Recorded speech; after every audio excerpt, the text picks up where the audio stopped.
ඉස්සරහට මහා භයංකාර ෂණික යුද්ධයකට ලෝකෙම ලෑස්ති වෙනවා. දැනට නිකන් සෙල්ලම් කරනවා අපි දක්ෂයි මේ කියලා පෙන්නන. ලෝකෙම යුද වදින්න ලෑස්ති වෙලා ඉන්නවා. යුද වැදිලා ඉවරනන් පස්සේ ජයග්‍රහණයක් තියෙනමයි කියලා ඔවුන් හිතනවා. කිසිම සක්විති රජ කෙනෙක් මරණ මංචකය තුල ලැබූ ජයග්‍රහණයක් නැහැ කියාගෙන ගියා මිසක්ක මං ජයගත්තයි කියාගෙන ගියේ නැති. මේ මහා සම්මත රාජාවලිය නිර්මාණය වෙනවත් එක්කම ලෝකයේ තුල සක්විති රජවරුත් පහළ වෙනවා.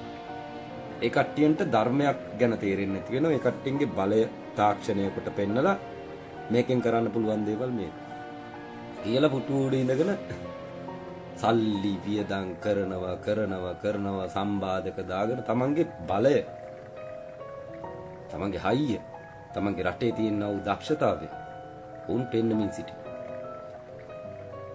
අසාධාරණ ලෙස අපේ රටට මේ කට්ටිය ඇතුල් වෙනවයි කියලා වෙනම රටවල් සමූහයක් ඔහුත් එක්ක යුදවදී.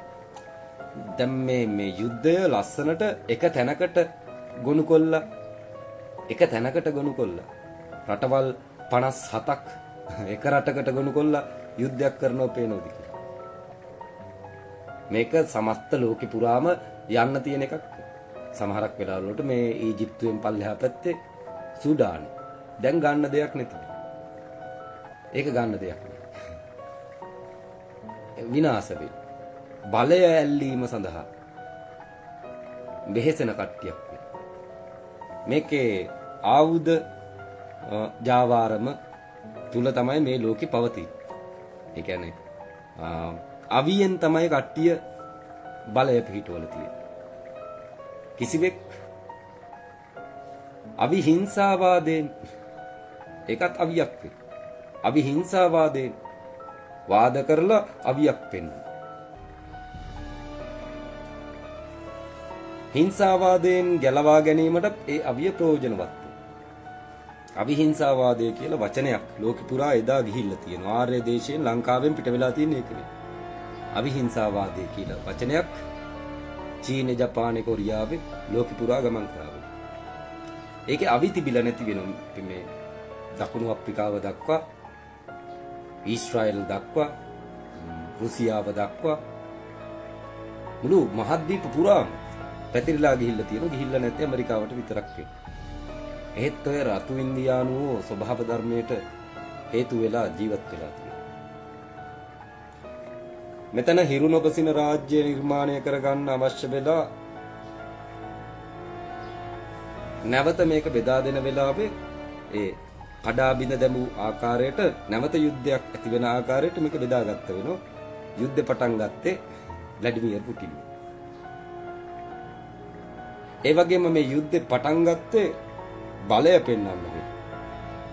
තනි රටක් ලෝකයක් එක්ක යුද වදින්න. දක්ෂ කෙනෙක් වෙත්නම් ඔහු ඇවිල්ලා සක්විති කෙනෙක්.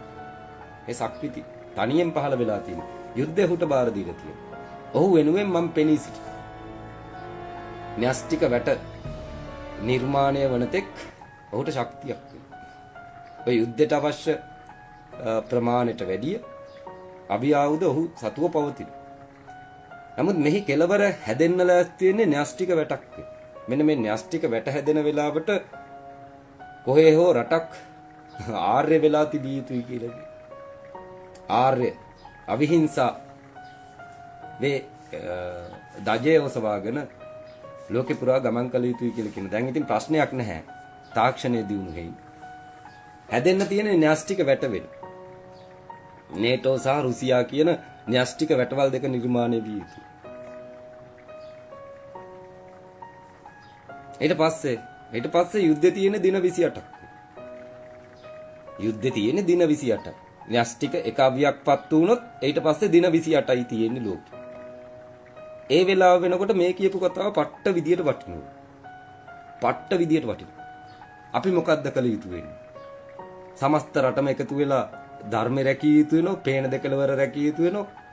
පහළ වෙන්නේ ඩ්‍රීම් වර්ල්ඩ් එක වෙන. හීන ලෝකෙ වෙන ඉස්සරහින් පහළ වෙන්නේ. Tamanට කල නොහැක්කක් නොමැති තැනකට සහභාගී වීමට හැකියාව තියෙනවා. මුළු රටේම සද්ධර්ම පුණ්ඩරීක සූත්‍රය සජ්ජායනා විය යුතු වෙනවා. එයින් බලය අරගෙන පත්තිනියගෙන් බලය අරගෙන දෙකලවර බලාගෙන තමන්ලත් යුද වෙදී යුතුයි.